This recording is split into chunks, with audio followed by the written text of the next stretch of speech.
Oi gente, hoje eu tô aqui pra falar com vocês do livro e da adaptação que saiu agora dia 4 de setembro na Netflix. Eu estou pensando em acabar com tudo, do Ian Reid.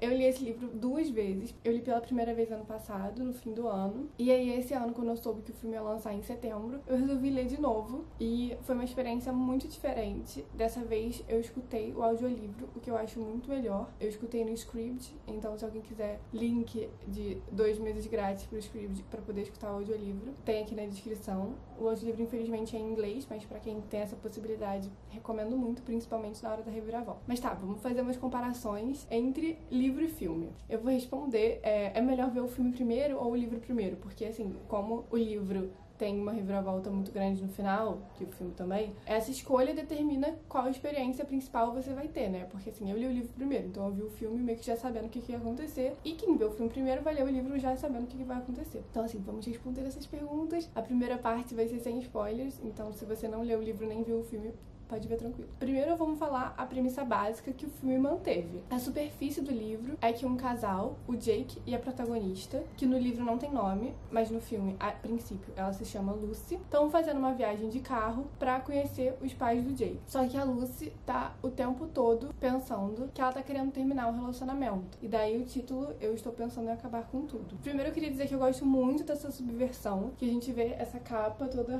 rabiscada, a gente vê essas palavras, eu estou pensando em acabar com tudo, e imediatamente, pra mim, pelo menos, remete a suicídio. E a gente começa a ler e a gente vê que não é isso. A gente vê que é uma mulher pensando em terminar com um relacionamento. Mas e aí, nessa viagem de carro, coisas estranhas começam a acontecer. São umas pequenas coisas inquietantes, coisas que estão meio que fora do lugar.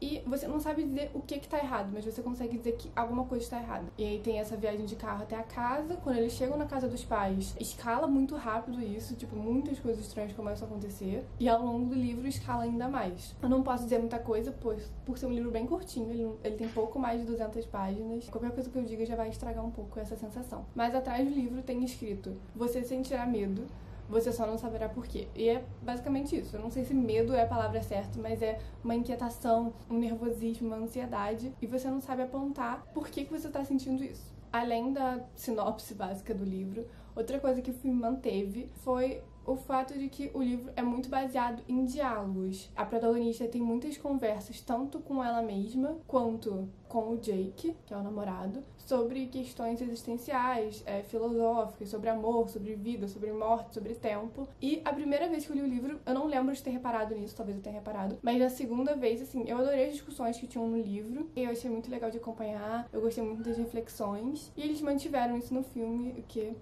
foi legal. Talvez soe um pouco monótono para algumas pessoas, só que eu acho importante. E prestem atenção nos diálogos, porque todos os diálogos são muito importantes. Como eles passam muito tempo nessa viagem de carro, as coisas que eles falam muitas vezes estão dando umas dicas do que tá por vir, assim. O filme manteve essa sensação de estranheza que a gente tinha no livro, e por vários elementos. O enquadramento do filme, em vez de ser maior, assim, mais horizontal, ele foi 4x3, que é quase um quadrado não, mas bem menor, e isso dá uma sensação estranha. Os cortes das câmeras, às vezes a protagonista estava tendo um fluxo de pensamento, e aí ela era cortada pelo Jake, e isso, tipo, dava uma sensação, assim, estranha. A atuação também ajuda muito pra isso, a iluminação ajudou muito, e umas mudanças sutis que aconteceram com alguns personagens ao longo do livro, tentando não dar spoiler. Eu acho que ajudaram a passar essa sensação também. O livro realmente é muito difícil de adaptar. Eu, quando li o livro e vi que ele ia virar filme, eu não consegui imaginar como que eles iam fazer essa adaptação. E eu acho que a primeira metade foi bem feita, apesar de, a partir de quando eles chegaram na casa, já começa a ter umas mudanças que, pra mim, mudaram o rumo da história.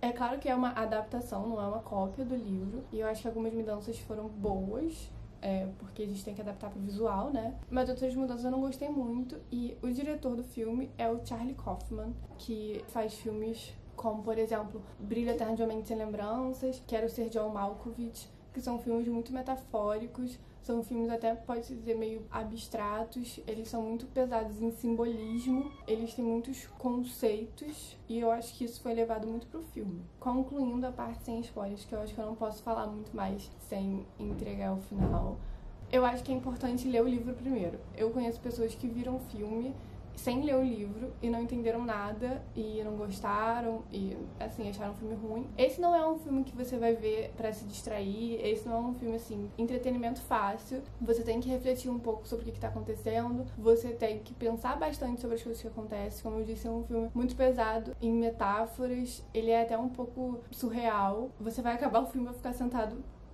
olhando assim. Eu acho que é um filme longo, eu acho que não precisava ser tão longo. Eu não gostei muito da segunda metade. Eu, particularmente, não curti muito o final. Eu entendo, depois de refletir muito, eu acho que eu entendi o que ele quis dizer, só que eu prefiro o livro. Pra mim, a reviravolta do livro é diferente da reviravolta do filme. E isso começou a acontecer, começou a encaminhar pra esses finais diferentes quando eles chegaram na casa dos pais. A partir daí, as escolhas do diretor, eu acho que tornaram a história diferente. Não é um filme fácil, é um filme denso, é um filme que você tem que refletir, mas recomendo vocês lerem o livro, porque o livro é muito bom. E o filme, pra mim, é um agrado pra quem lê o livro. É a gente poder ver essa história por outros olhos. É isso, recomendo, leiam. Acabou a parte sem spoilers, vou entrar numa análise um pouco mais funda falando sobre pontos específicos do filme. Então, se você não leu o livro nem viu o filme ainda, vai ler e ver o filme. O livro é super curtinho, o filme tem 2 horas, então... E volta aqui pra ver o que eu acho. Eu recomendo ler o livro primeiro, mas eu recomendo escutar o audiolivro. Como eu falei, infelizmente ele é em inglês, mas se vocês conseguirem, recomendo muito o audiolivro, uma experiência muito melhor do que só ler com os olhinhos. Entrando na parte com spoilers, eu acho que o filme e o livro também podem ser divididos em 4 partes. A primeira parte da viagem de carro, com eles indo pra casa dos pais. A parte da casa dos pais. Eles saindo da casa dos pais. Então, essa segunda viagem de carro. E a parte do colégio. A primeira parte eu acho bem parecida. Eles estão na viagem de carro, eles têm essas conversas filosóficas, tem os pensamentos que no filme a mulher se chama Lucy, né? Vamos chamar ela de Lucy então. Tem os pensamentos da Lucy e eu acho bom, eu gostei muito dos cortes de câmera. Eu gostei que tinha uns cortes assim muito abruptos. Mas uma coisa nessa primeira parte que me incomodou um pouco é que a gente já viu no início o zelador olhando de uma janela, ela entrando no carro. Então, assim, você vê logo depois também ele comendo algum cereal, alguma coisa vendo TV, e você vê que o papel de parede que tá na parede dele é o mesmo papel de parede que tá na sala. Que ele é florido e com as flores vermelhas. Enfim, então acho que pra pessoas que viram pelo menos o pôster do filme, já nessa cena já dá pra você começar a entender que vai ter alguma reviravolta em relação a isso tudo é uma ilusão, ou ele tá pensando no passado, enfim, não tá muito claro nesse início, só que eu acho que já dá pra encaminhar. Enquanto no livro é muito tiro no escuro. Enfim, mas a parte do carro eu acho que eles adaptaram muito bem, deu essa sensação mesmo inquietante. Quando chega na casa dos pais, eu acho que já começa a complicar um pouco. Por quê? No livro, a gente tá seguindo a protagonista e ela mesma tá achando que alguma coisa tá errada. Ela mesma tá sentindo que alguma coisa tá estranha, só que ela também não sabe o que é. Quando ela chega na casa dos pais no livro, tudo é meio estranho, tudo é meio decadente. Começa a ter como se fossem uns glitches, umas mudanças. A mãe tá jantando, aí ela sai pra pegar a sobremesa. Quando ela volta, ela tá com um vestido de cor diferente. A gente já começa, talvez, a perceber nessa hora que tem alguma coisa errada, só que ela também tá estranhando isso. Então a gente não sabe muito aonde que o livro vai chegar. Eu, pelo menos, eu imaginei que talvez ela estivesse tendo um surto psicótico, que tava tudo na cabeça dela, mas que ela é uma terceira pessoa fora disso, que ela não tem consciência do que tá acontecendo. Ela tá achando tão estranho quanto o leitor. No filme, pra mim, foi aí que começou a levar a um caminho diferente, a um final diferente do final do livro. No filme, eles chegam na casa e tem toda essa estranheza também. No início tá tudo muito escuro, não tem nenhuma luz acesa, então dá essa sensação inquietante.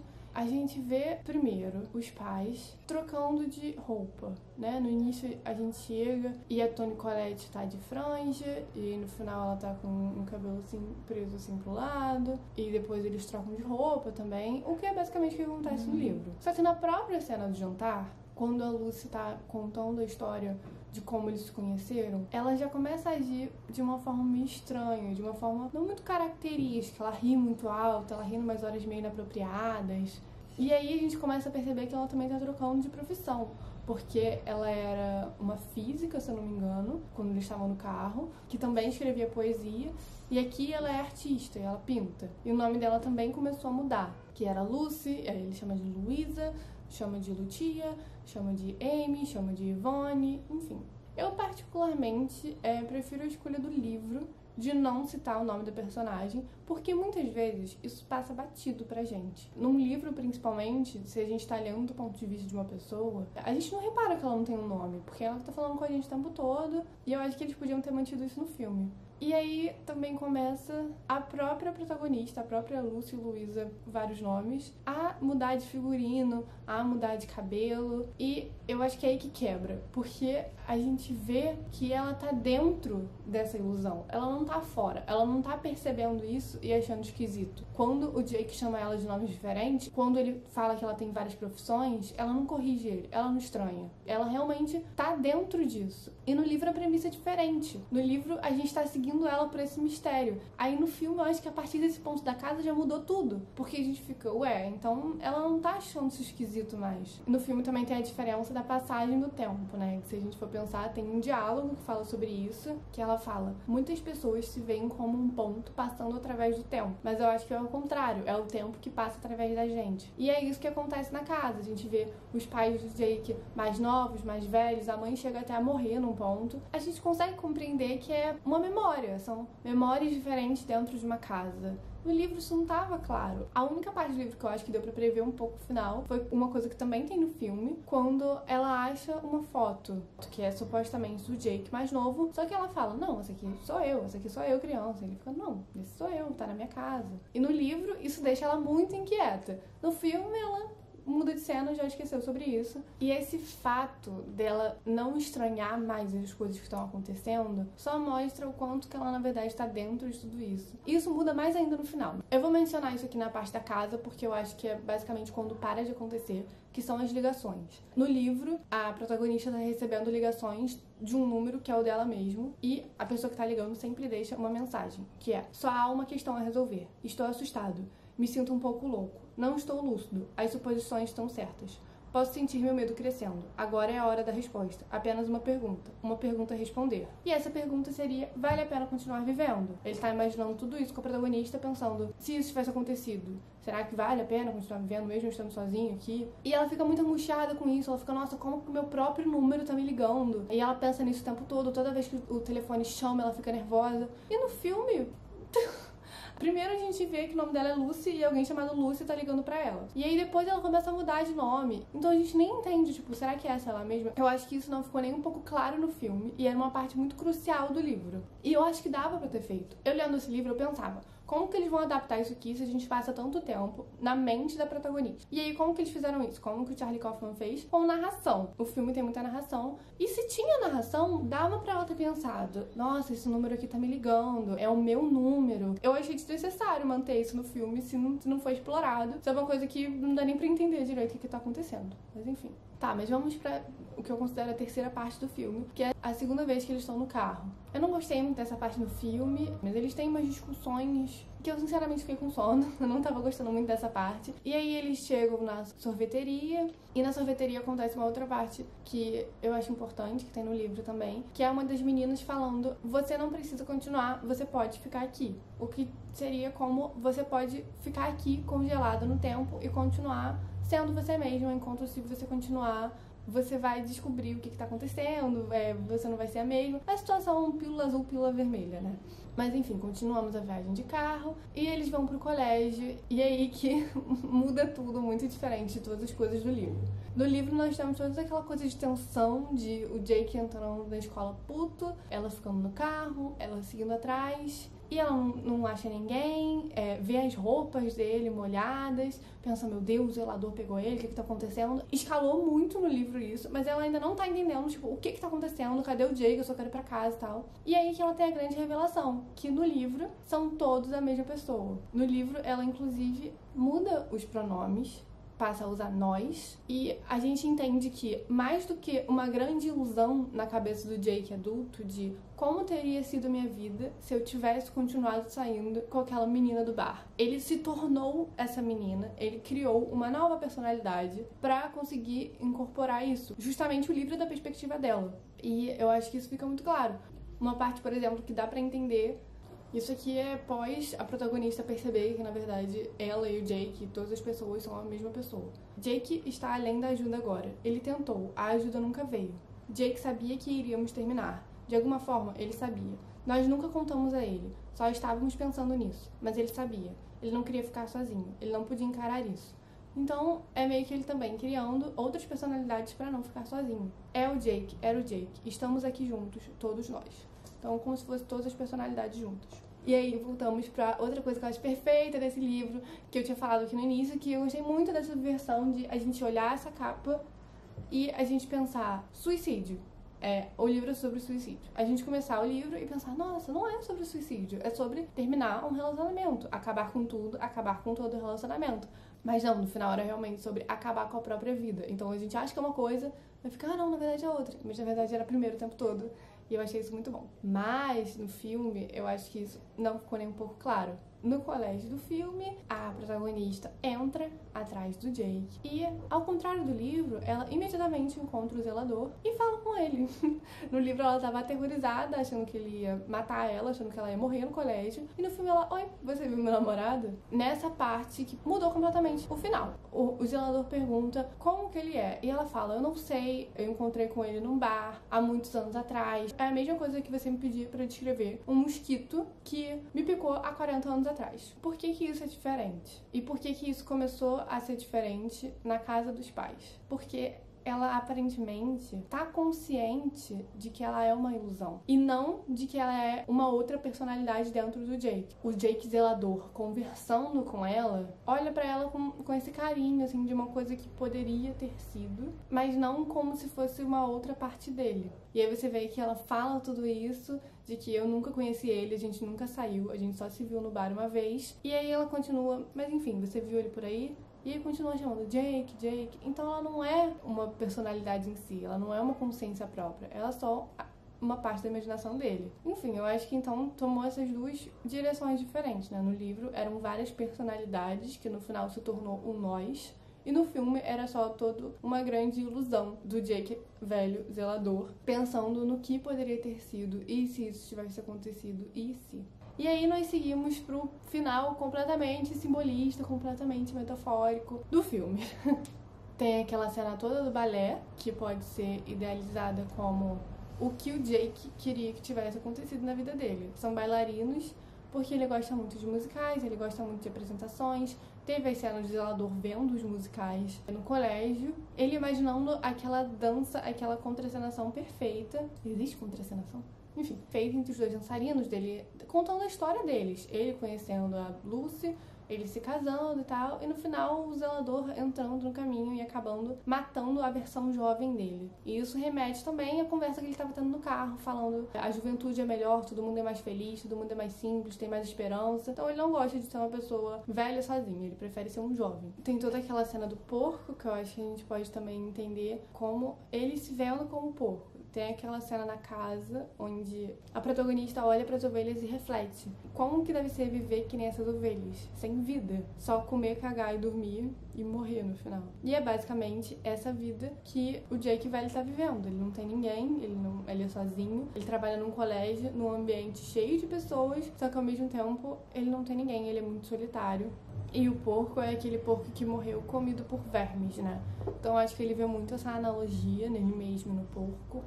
Vai pro colégio, tem todo aquele número musical dele finalmente fazendo o que ele sempre quis. Ele gosta de pessoas, ele quer se comunicar, por isso que ele está num colégio, num ambiente cheio de pessoas, só que ao mesmo tempo ele não consegue, e ele fica sozinho. E lá ele olha pra todas aquelas pessoas falando, se não fosse por vocês eu não estaria aqui. Todas essas ilusões, se não fosse por tudo isso que eu imaginei, eu não estaria aqui. Ele faz o grande número musical dele, como ele sempre quis. E no final tem aquela cena do carro atolado de neve e a gente consegue entender que ele morreu de frio, imaginando toda aquela cena do musical. E ele nem chegou a entrar no colégio, ele nem chegou a sair do carro. Foi tudo uma ilusão de novo na cabeça dele e ele acabou morrendo. No livro ele também acaba se suicidando. E não tem toda essa cena do balé, do musical, do porco, enfim, não tem nada a ver com o musical. E uma coisa que eu sinto que faltou um pouco no filme foi explicar a história do Jake. Porque no livro a gente vê que ele era um cientista e que ele não conseguia ficar perto de pessoas, e por isso que ele foi trabalhar no colégio. No filme ele tem o mesmo destino, só que ele não tinha esse passado. A única coisa que a gente tem do passado dele é a mãe falando: olha o quão longe que ele chegou não tendo talento em nada, só por se esforçar. Eu acho que no filme não dá muito pra entender isso, de ele quer estar perto de pessoas, mas ele simplesmente não consegue, por isso que ele vai nesse lugar cheio de pessoas, mas que o zelador é invisível, né? O que muitas vezes acontece. Mas enfim, concluindo, eu prefiro o livro, eu acho que o livro é melhor, eu acho que a mensagem do livro foi melhor que a mensagem do filme, e foi passada de uma forma melhor. No filme você tem que refletir muito sobre o que tá acontecendo pra você entender, e no livro você entende de uma forma mais fácil, e você ainda tem o mesmo impacto, sabe? Não é porque uma coisa é de entendimento simples que ela não é impactante. Ele também passa esse medo e essa inquietação de uma forma melhor, porque a protagonista tá com medo o tempo todo, ela tá inquieta o tempo todo, sendo que o filme, a protagonista não tá muito assim, o filme só quer que a gente se sinta dessa forma, mas é a gente sozinho, porque a Lucy na casa faz parte da ilusão, no final ela faz parte da ilusão, então assim, a gente tá nessa jornada praticamente sozinho. A reviravolta do livro é muito melhor, principalmente no audiolivro, é muito bom. A narradora feminina fica repetindo uma frase o tempo todo, até que troca pra um narrador masculino, e aí que a gente entende. Mas eu acho que o filme é uma forma válida. Eu acho que é um extra pro livro, eu acho que é uma outra visão. Eu acho ele muito pesado em metáforas, muito pesado em simbolismos, com essa pegada mais surreal. O Charlie Kaufman é um diretor muito bom, Brilho Eterno de Momentos e Lembranças é um de meus filmes favoritos, mas eu acho que foi um pouco longe demais nesse filme. Pra mim, eu prefiro umas coisas mais com alguns símbolos, só que não tantos, e com uma forma mais direta. Mas assim, pensando, eu consegui chegar a todas essas conclusões que eu falei aqui. Eu acho que vale ler o livro primeiro e depois ver o filme. Então é isso, gente. Espero que tenham gostado. Comentem aqui se vocês já leram o livro e se vocês querem ver o filme, se vocês já viram o filme e querem ler o livro agora, se vocês não fizeram nenhum dos dois e querem fazer agora, ou se vocês fizeram os dois e suas opiniões. Eu quero muito conversar sobre esse filme. Eu lembro quando eu li esse livro, eu fiquei desesperada pra conversar com as pessoas e ninguém tinha lido. Felizmente, quando eu falei dele, no vídeo do mês dos livros que eu li, algumas pessoas foram ler depois que eu falei dele, vieram conversar comigo, fiquei muito feliz. E agora conversem comigo sobre o filme também, por favor. Me falem se vocês tiveram outras interpretações, enfim. É isso, tchau!